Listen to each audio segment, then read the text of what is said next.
कबीरा बिगड़िया ए कबीरा बिगड़िया ये तो संत थई निवड़िया जो रे कबीरा मने भजन धून लागी बस हूँ आवा संतोना संगमो बगड्यो અને એ મહાપુરુષો આપણા ભારતના સનાતન ધર્મના સંતો એક વખત એવું વાત કરે છે કે તમે તમને જાણો જો કોઈને માનવાની વાત નહીં જાણવાની વાત કરી શું જાણવાનું છે હું કોણ અને હરિ કોણ હું કોણ છે અને હરિ કોણ છે ઉપાય તમે શોધી લ્યો એનો સદગુરુ જો તમને પૂરા મળી જાય ને તો ઉકેલ પાડી દી તરત એનો સદગુરુ એટલે ક્યો અધૂરા છે એટલે હમે પૂરા શબ્દ વાપર્યો સમજો અને એ મહાપુરુષો આપણને જગાડી રહ્યા છે કે આ પોત ભૂતોનું જે શરીર બનાવ્યું છે જેને બંગલો કીધો છે આજે આપણી વચ્ચે જેનો બંગલો નથી પણ બંગલાનો માલિક હાજર છે જલુબેન નો જે કાયા રૂપી પોત ભૂતોનો જે બંગલો હતો ને ઈ બંગલો નથી પણ બંગલાનો ધણી હાજરો હાજર છે ઈ જાય એવો નથી ને આવે એવો નથી ઈ મરે એવો નથી ને જન્મે એવો નથી એવો કોણ તો એ સંતો આપણને જેમ દૂધમાં ઘી છે પણ ઘી ડાયરેક્ટ નથી લેવાતું અને દૂધમાં ડાયરેક્ટ દીવો કરો થાય એવો નથી એટલે છાશના છોટાનો સંગ કરવાની વાત કરી એમ આપણા આ માનવનો અવતાર માટે જે મનુષ્યનો અવતાર આયો સદગુરુના વચનનો સંગ કરવાની સંતોએ વાત કરી છે અને જેને જેને સદગુરુ મહારાજના વચનનો સંગ કર્યો અને વચનનો સંગ કર્યો ને એના નામની વાણીઓ બોલે છે વાણી તો અમારે સદારામ બાપા ટોટણા મોલિયા પુરુષ સાહેબ જલારામનો બીજો અવતાર થઈ ગયા ને એમને કીધું હો વાણી તું આદ્ય શક્તિ તને વંદન કરું વારંવાર સંત પંડિત અને મુનિજન જેના મુખ દીપાવન હાર આ વાણી આવી છે ને એ આદ્ય શક્તિ સ્વરૂપે છે એને તમે સુંદર રીતે મઢો તમે તમને જાણો કેવી રીતે ના જણાય સાહેબ તો સંતોએ ભગવાન કહે છે અર્જુન સર્વ ધર્મને તું ત્યાગ કરી દે કેવલ એક તારો ધર્મ શું છે અને તું એમાં ધ્યાન રાખ આપણી ભારતની એક આર્ય નારી તોરલ સતી જાડેજાને એવું કે હે જાડેજા પાપ તારું પ્રકાશ કરી લે ધર્મ તારો સંભાળે કોઈનો બીજાનો નહીં જાય તારો ધર્મ શું છે આ મનુષ્યનો અવતાર મળ્યા પછી તારો ધર્મ શું છે એ ધર્મ જાણી લે અને જેને જેને સદગુરુ ચરણે જેના ધર્મને જાણ્યો ને એને પછી બીજું કોઈ જાણવાનું આવતું ધર્મ શું છે મહાપુરુષો કહે છે એ તારી આત્માની ઓળખાણ કરવી એ જ તારો સ્વધર્મ છે તારી આત્માની તારે ઓળખાણ કરવી એ જ મેં તારો સ્વધર્મ છે અને સ્વધર્મની ઓળખાણ થઈ જાય તો મહાપુરુષો કે તારો એક પલનો બેડો પાર થઈ જાય એવી વાત છે અને એ જ મહાપુરુષો આપણે બંધન કરતા નહીં ગુરુ મહારાજ બંધન કરે પણ વાત કરી ગુરુ ગુરુ પર કબીર સાહેબે ના પાડી એક ગુરુ ને બીજા ગુરુ 18 લાખ હોવા ગુરુ ગમની જેને ખબર ન પડી અને કોણ ફૂંકી ફૂંકીને મુવા કબીર કે એવા માર્ગ માર નહીં જોવા તો કયા ગુરુની વાત કરી અરે ગુરુ માથે એક તત્વ છે સત્ય અને સત્ય જો આગળ લાગી જાય તો સદગુરુ તમને છોડાઈ દે ગુરુ બંધાવે કોઈ પોત પુણ્યમું ભરજો કોઈ તમારે દર ગુરુ પુણ્યમી આવવું જ પડશે આ બંધન કરતા છો તમે મુક્ત થયા તમને મુક્ત કરી દે બધા બંધનમાંથી મુક્ત કરી દે હે સેવકે ના રહે કે ગુરુ ના રહે एक डाल दो पंछी बैठा कौन गुरु कौन चेला चेला की करनी चेलो भरे गुरु की करनी गुरु हंसला उड़ी जाए तू अकेला तू एकलो ज छे तारा थी आ बधु छे कृष्ण भगवान गीता में अर्जुन ने एक कीधुं अर्जुन आ जगतना अणु अणु हूं छुं पण वोचवा वाळाने शुं कीधुं अणु अणु में भगवान छे અમાર હમણાં વાત છે કે અણુમાં ભગવાન હોય તો અણુની અંદર જવા માટે ભગવાનને નાનું બનવું પડે અણુમાં હું છું તો અણુમાં જાવું હોય તો અણુ એનાથી મોટું હોય કારણ કે નાની વસ્તુ હોય તો જ મોટા પાત્રમાં જાય પણ અણુ એ જ તું છે આ વિશ્વમાં જો તારી દ્રષ્ટિ પડે એ પરમાત્મા સ્વરૂપ, બીજું કોઈ નથી. પરમાત્મા પ્રકૃતિ સ્વરૂપ છે અને એમાં તમે આનંદ કરી લો, એ મોજને જાણી લો. કોઈ આરે મોજને જાણે એ મોજ ગુરુ મહારાજે આપણને બહુ સુંદર રીતે આવડી જાય, પણ એ વાતને આપણે સમજતા નથી. અને એટલે કહે છે સંતો કે સમજણ જીવનમાંથી થાય જાય તો જોવા જેવી. જેના જેના જીવનમાંથી સમજણ થઈ ને તો એને બધું જોયા જેવી થઈ છે એમ. અને એટલે મહાપુરુષો આજના પ્રગટ સંતો છે ને, જો ભગવાનને જો ગોતવા જાઓ તો ગોવિંદભાઈ મળવાનો નથી. જોય તમે ગોતવા જાઓ તીરો ધડવાનો. પણ સંતોએ કીધું છે, મહાપુરુષે કીધું, નિરાત મહારાજે કીધું કે તત્વશાસ્ત્રી લોકમાં ગુરુ ગોવિંદ એક રૂપ. આજ એટલે શરૂઆત, અંત એટલે પૂર્ણ વિરામ, ત્યાંથી બીજું કોઈ ન આવે. આદિ અંત. અને જે મધ્યમાં બોલે છે એ વસ્તુ છે, એ સાચી વસ્તુ શું બોલેલી છે તમે જોવો. આ તંત્રીનો બજાવનાર કોણ છે, તારી કાયામાં કોણ બોલે છે? અરે જ્ઞાની તમે કરો ને વિચારોમાં બોલન હારો જોવો છે, બધાને બોલવા વાળાને કીધું. ગોરખનાથે પણ કીધું, હે વીરા મારા, તમે બોલતા પુરુષ જો તમારો દાવો, તમે બોલતા પુરુષને આ કાયા નગરીમાં જોઈ લેજો, તપાસ કરી લેજો. આવો ચેવો બાવો બીવરાવે ઈ નહીં, બી વાવે ઈ બાવો. બીવરાવે ઈ બાવો નહીં, બી વાવે ઈ બાવો. અને બી વાવે તો મોટું વૃક્ષ થાય. જેમ નિરાત મહારાજે વાયુ સાહેબ અત્યારે મોટું વૃક્ષ બન્યું છે. હે કબીર સાહેબે વાયુ મોટું વૃક્ષ બન્યું. ભારતના તમામ સંતોએ જેને બી વાયુ ને એનું મોટું વૃક્ષ બન્યું, એના છોડ્યા આપણે મજા કરી. આપણે કઈક બી વાવો. એવું કેવું બીવ? પ્રેમનું બીજ વાવો સાહેબ. પ્રેમ સિવાય બીજો આયો ભેટે એવો છે તમારી ભીતર, પણ પ્રેમ વગર ભાવ વગર આયો ભેટે એવો નથી. પ્રેમ તમારી અંદરથી પ્રગટ થાય. પ્રેમ ચોથી ઉશીનો ના લાવવો પડે. ઉશીનો લેવા દો તો લેવડ દેવડનો વ્યવહાર થાય, લેવડ દેવડમાં આયો આવે. એવું પરમ તત્વ તમારી અંદર ભીતર છુપાઈ ગયેલું છે. પણ છાશના છોટાનો સંગ થાય ને એટલે દૂધ જામી જાય. આપણી દીકરી કુંવારી હોય ને, દીકરી પછી 5 માણસો ભેળા થાય કે ભાઈ દીકરી 16 વર્ષની, 17 વર્ષની, 18 વર્ષની ઉંમર થઈ છે, એનું કઈક જગ્યાએ આપણે સગું કરો. અને સગું કરો એટલે 5 જણા ભેળા થઈને કાસડી 1 રૂપિયો આલે. જો એકમાં બધું આવી જાય છે. આ તો જેને નહીં મન માનતું એ 18 દોડ દોડ કરે.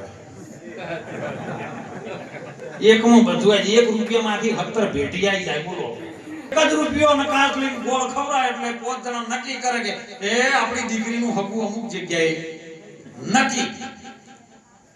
નક્કી કરતા પહેલ તરત દીકરીને ખબર પડે કે આપણું હગું થઈ ગયું છે, એટલે દીકરીની તરત ચાલ ચલગમ બદલાઈ જાય. જેમ પછી પિયરમાં છૂટી ફરતી હોય ને એમ ફરે. અરે પિયરમાં ફરે તોય ચાલ ચલગમ બદલાય સાહેબ, હગું કર્યું હોય તોય. પણ અમુક ના ગુંડ હોય એ છૂટા ફૂટવાળે હોય. ગુરુનો વચન જ હૃદયમાં નહીં આવ્યો સાહેબ. બેઠા બેઠા તમાકુ ખાતા, બેઠા બેઠા મસાલા ખાતા હોય તો બાપુ મસાલા એ તો ખાવા વાળો ખાય છે. વાહ ભાઈ, હે જાગી દો, આ વાતોથી અંજાણ છે. અને એટલે ગંગા સતી કીધું કે જાણવા જેવી વસ્તુ આમાં અજાણ છે. પાનભાઈ એ અધૂરાપનમાં નહીં સમજાય. અધૂરુપન એટલે બેઠા હોય પણ મન ભમતું હોય. કોકને કે મારે ભેગું દોવાની હવા ટાઈમ થાય જાણ પાર લાવે. હે આ મન છે ને અધૂરા મનમાં છે. અને અધૂરું મન એકાગ્રતામાં આવી જાય સાહેબ. એક ભૂમિકામાં આવી જાય, મૂળ ભૂમિકામાં આવી જાય, નાભીમાં આવી જાય. નાભી એટલે કોઈ ન ભય છે ને, ઈ ના ભય, ઈ નાભીમાં આવી જાય. અને તો મન આ વાત સાંભળી શકે છે. ક્યાંથી સાંભળે? શ્રવણેથી સાંભળે. આ કોણથી ના સંભળાય સાહેબ.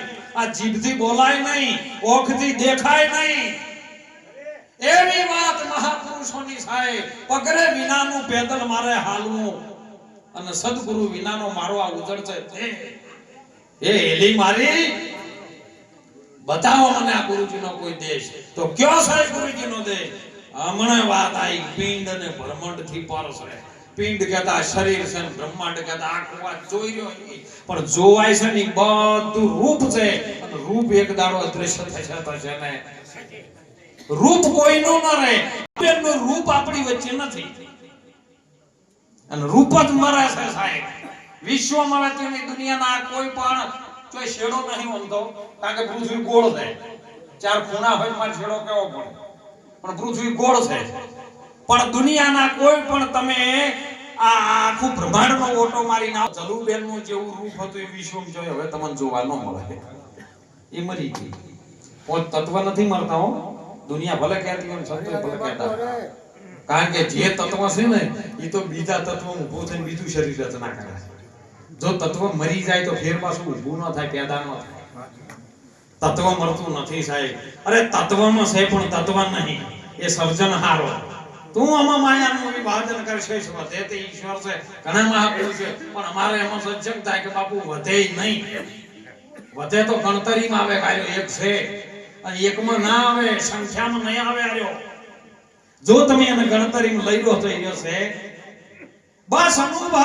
આ વાણીમાં વાત કઈ અનુભવી કોઈ આવો રે અનુભવ. મૂંગાને ગોળ ખવડાવે એટલે એ બોલી ન શકે પણ ગલગલિયા કરે, રાજી થઈ જાય, બોલી ન શકે. એમ પરમાત્મા ભીતર તમને અનુભવનો આનંદ થાય ને એવી વાત છે સાહેબ. પણ સંતોએ શબ્દો દ્વારા, વાણી દ્વારા, ગત દ્વારા, કોઈ છંદ દ્વારા, કોઈ સપ્પા દ્વારા, કોઈ કુંડળીઓ દ્વારા, કોઈ સત્સંગ મઢીને સંતો કઈ ભાગી જીવડા હોય ને એને જગાડવા માટે કોઈ મહેનત કરી રહ્યા છે. આ સંતો છે ને એ પૂર્વજન્મ ને એના એ જ હતા, ઋષિ મુનિઓ જ હતા.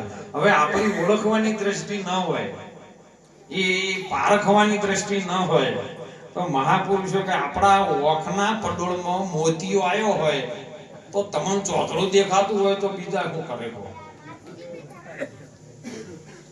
શિવાજીના ગુરુ સ્વામી રામતીર્થ મહારાજ રામદાસ મોટું તળાવ ખોદાતું હતું ને શિવાજીને એમ થયું દુકાળ પડેલો એ વખતે શિવાજીને એવો અહમ ભાવ આવી ગયો કે હા આટલું તળાવ ખોદવાનું કામ આવ્યું લોકોને અને કદાચ આ રોજી રોટી આમ પૂરી થાય છે, કદાચ હું ન હોત તો આ પબ્લિક નું શું થોત, મરી જો તેમ દુકાળમાં. એટલે તરત ગુરુ મહારાજ રામદાસ તો આયા કે શિવા બાપુ તમે અહીંયા આવો આવો આવો પધારો. પ્રણામ કર્યા. બાપા બોલો આદેશ કરો. માટીનો મોટો ખોટ પડ્યો લાય. શિવાજી મહારાજ માટીનો ખોટ લઈને આયા કે હવે આને બે ટુકડા કર્યા ને એની અંદરથી બોલાણ કર્મથી એક ડેટકી નીકળી. એટલે ગુરુ મહારાજ રામદાસે કીધું શિવા આ બધી પબ્લિક તો તારા લીધે ચાલે પણ આ ખોટમાં ડેટકી હતી એનું કોણ કરતો હતો બેવલ્યો. જો ગુરુ મહારાજ અહમ ભાવ આયરે તોડી નાખે પણ ગુરુ મહારાજના હોમાં રોતો હોમાં આવો તો સાથી નહીં બધા આપણે વાતો કરતા. રામા કહું કે રામદે નીરા કહું કે જેને જેને રામદેવ પીર ભેટ્યા ઈ નર થઈ ગયા પણ ભેટ્યા ઈ ને પણ બાય બાય કરીને શેટા જતા રહ્યા હોય ને. અત્યારે ગુરુ મહારાજ તો કે આમ આવવાનું છે કે બાપુ આ તો ટાઈમ નહીં. આ વાત મેળ આવતો નથી ગોવિંદભાઈ. અને એટલે સંતો જગાડી રહ્યા છે કે તું તને ઓળખવા માટે શું કરે. જેમ દૂધમાં છાશ નાખી અને વિશ્વાસ રાખવાનો. વિશ્વાસ રાખવાનો શીબો ઢોકી દે એટલે સવારે જોમી જાય. એમ ભક્તિમાં ગુરુ મહારાજના વચન જો કદાચ તન મન ધનથી સેવેલો હોય ને એ માણસ આ દુનિયામાં જામી જાય, ફરજમાં જામી જાય, વ્યવહારમાં જામી જાય. અરે તમારી કોઈ પણ દુનિયાના કોઈ પણ ભાષામાં જો ઈરો જોમી જાય બસ એ આગા પાછો થાય અને આગા પાછો થાય ને તો સમજો કે હજી પનીર બનાવવાનું કોમમાં છે આવ્યો. એ દૂધ એમનેમ બગડી ગયું છે અને જમાયા પછી વલોણું ફરે. એમાં દહીંનું ટેપો હવારે જામી જાય ને એટલે એની અંદર વલોણું આવે. વલોણું અત્યારે તો બધા ઇલેક્ટ્રિક કેવી રીતના આયા છે ટેકનોલોજી કલિકાલમાં. પણ આજથી 25 વર્ષ પહેલાની વાત આ બધા ઘડિયા જોને છે એ વખતે લાકડાનો રવાયો ને 4 ફૂમતા વાળો આવતો અને હોમે હોમું નેતરું આવતું તાણવા માટેનું અને 2 જણા હોમા હોમા તોણે અને તોણતા ગીતો ગવાતા હતા. ગમર ગમર મારું વલોણું ગાજે, શામ આવીને મારી મટકી ફોડે, આવા લોકગીતો ગવાતા. અને અત્યારે વલોણાનું શું આવ્યું છે તમે જાણો છો? એ ચાર રવાયણ, ચાર ભૂતરસી બનતો એને ચાર વેદ કોતો હાસા, ચાર યુગ કોતો હાસા, અને ધર્મ, અર્થ, કામ અને મોક્ષ આ ચાર ભૂમતા કોતો હાસા. અને શરીરની ચાર અવસ્થા કોતો હાસી, નામ, રૂપ, ગુણ અને ચોથું પદ છે વિનાશ. આ ચાર કોતો હાચા. જેનો જો અનુભવ ને જે ઠેકાણો પડે એ વાત સાચી. અને વલોણું ફરે અને એમાંથી સાહેબ છાશનો ભાગ અલગ પડી જાય. પછી દૂધ ના રહે, એમ દહીં ના રહે. વલોણું ફરે ને અને એ માપનું ફરે તો વધારે ફરી જાય તો તાવેણ ના આવે, મોખણ ન આવે. માપનું અને સાહેબ એમાંથી છાશનો ભાગ અલગ પડે, મોખણ તરીને ઉપર આવે અને અમુક અમુક નીચે તળિયે જતા રહે. આ બધા સંતો ઠાકોર કરી કરીને લાવે છે ને તો અમુક ઘડીવાર તો તરીને ઉપર આવી જાય. વાહ વાહ. પછી ઓયથી સીધું બાયણા બહાર ગયા ને એ પાછા તળિયે ખોદા. એ કદીએ સાસમાં ન ભળે પછી કે મોખણમાં ન ભળે મહારાજ. અને સાહેબ એ મોખણ એકદમ કૂણું આવે, કૂણું એકદમ નરમ બની જાય. એમ ગુરુ મહારાજના ચરણે આપણો જ્યારે દેહ, તન, મન ને ધન સમર્પિત કર્યું ને એટલે ગુરુ મહારાજનું ચરણ, ચરણ એટલે વચન સાહેબ. ચરણ એટલે ગુરુ મહારાજનું વચન છે. અને ઈ ચરણમાં જો તમારું આ ચરણ આવી જાય ને તો સાહેબ આની જમાવટ આવી જાય એવી છે. અને મોખણ સાહેબ અગ્નિ હોમ મૂકો, અને અગ્નિ હોમ મૂકો ને એટલે પછી મોખણ ન રહે. એમાંથી એ થોડી થોડી જો કચાશ હોય ને એ કાઢી નાખે અને કેવલ પછી ઘી રહે. અને ઘી તમે ચાખો એટલે એનો સ્વાદ ન કહી શકો. એટલે નિરાત મહારાજે એનો પ્રમાણ શરૂઆત કરી કે વાણીમાં આવે છે એ વણસી જ આવે, નિર્વાણી પદ છે હાચું, નામ, રૂપ અને ગુણથી ન્યારું છે જાહેર પદને હું ચાચું. પછી તમે રામ નામ રાખો હૃદયમાં, કાઢી દો બધી કલ્પનાઓ કાચી. આદિ અંતમે મધ્યમાં બોલે છે વસ્તુ છે. શું બોલી રહ્યો છે? અરે નામ બોલે અને નામ જ બોલાવે, બીજું કોઈ ના બોલે. પણ કેવી રીતનું બોલે? બોલાવા વાળો સદગુરુ બોલાવે છે. મને બોલાવે કોઈ સદગુરુ જ્ઞાની. હું તો આ ચાલી ભરવાને પાણી, મને બોલાવે છે કોક સદગુરુ. તમે જાતે ન બોલી શકો, એને બોલાવા વાળો છે કોક. અને સદગુરુ છે, મને બોલાવે સદગુરુ જ્ઞાની. એ છોડીને પિયરિયું મારે જાવું રે સાસરીએ, પછી અમારે શરમ મને શાની રે. મને બોલાવે સદગુરુ રે જ્ઞાની. ઈંગલા પિંગલાનો માર્ગ રે છોડીને, એ ઈંગલા રે પિંગલાનો માર્ગ રે છોડીને, સૂક્ષ્મના માર્ગે જવાની રે. મને બોલાવે સદગુરુ જ્ઞાની. ઈંગલા ને પિંગલા, ગોપીજનની માં ને હો ભરાધરીના ઘેર હતા ઈ ને પિંગલા. તમારી ડાભી નાડીને સંતોએ કીધી છે ઈંગલા, ને જમણીને પિંગલા કીધી. આ નાડીથી બધું ચાલે છે, મોય આવે છે ને જાય છે, ઉતરે છે ને ચડે છે. ઈ ઠેકાણે બેહી જાય ને તો પછી બીજો નહીં બોલતો. એમ જો ઉધી ઠેકાણે ના બેહે, ખોટા વિચારોમાં હોય, મધ્યની નાડીમાં ન હોય, સૂક્ષ્મના ઘરમાં ના હોય, તો ઉધી મહાપુરુષો કે કાર્યું બધું આડાવડું થવાનું થવાનું થવાનું. એને ઠેકાણે બનાવવા માટે, ઠેઠ મૂળ ભૂમિકામાં બેહારવા માટે ગુરુ મહારાજો મનને ઉપર શબ્દની ટકોર મારે છે કે બેસ, તારા ઠેકાણે તું બેહી જા, પછી બીજો નથી. આ માર્ગ છોડીને મારે સૂક્ષ્મના જવાનું. આ બે માર્ગ મારે છોડી દેવાના છે. કારણ કે આવવા વાળો જવા વાળો માર્ગ છે ને એ તમને સફર પૂરી નહીં કરી આપે. જો સ્ટેશન આવવાનું નથી, પણ જો સોઈએ વચ્ચે ઠેકાણે બેહી ગયા તો વાત તમારા માટે પૂરી. સુન મેરી બુનિયાન આપનું તારાથી છે બધું. તારે શું કરવું છે એના ઉપર તારે આધાર રાખવાનો છે, અને તારા સિવાય બીજો વિશ્વમાં કોઈ તને છોડાઈ શકે હોય નથી. રજકણ તારા રધડી દાશે રણમાં ઊભે છે રેત હજી બાજી છે. હે જો કોઈને કીધું કે માતાજીના હાથમાં છે, ભોળાનાથના હાથમાં છે, બ્રહ્માજીના વિષ્ણુજીના કોઈના હાથમાં કીધું? તારા હાથમાં છે. માટે ચેત ચેત હે નરતું, ચેતી જા હું તો પાર લગી જાશો. આ ભવસાગરિયાની મોય આ કાયાનો તો ઈંડોળો રચ્યો છે ને ડગમગ ઝોલા ખાય. એ માલદે તમે જાગી જો, જાગવા જેવો જોગ છે. અને જે જાગી ગયા ગુરુ મહારાજના વચન છે, કોઈ શબ્દની ચોટ લાજીને સાહેબ જાગી ગયા. જામ એક ભમરી આવે ને ઈયળને પકડે અને ચટકો મારે. સંતોષ શંકર મહારાજની વાણી, ભમરી જેવી જેની ભાવના રે, આપી રૂપ રે પોતાનો રાજી થાય. દુર્લભ એવા સંતો એનું રૂપ આપીને રાજી થઈ જાય. આ સંતો છે ને એ તમને એમના જેવા બનાવે છે સાહેબ, બીજા નહીં, બીજા બનાવી નહીં. આપણે બનવાનું છે. હું તો કોઈ બનવાનું કોઈ છે ને, બધું બનેલું છે મટાડવાનું છે.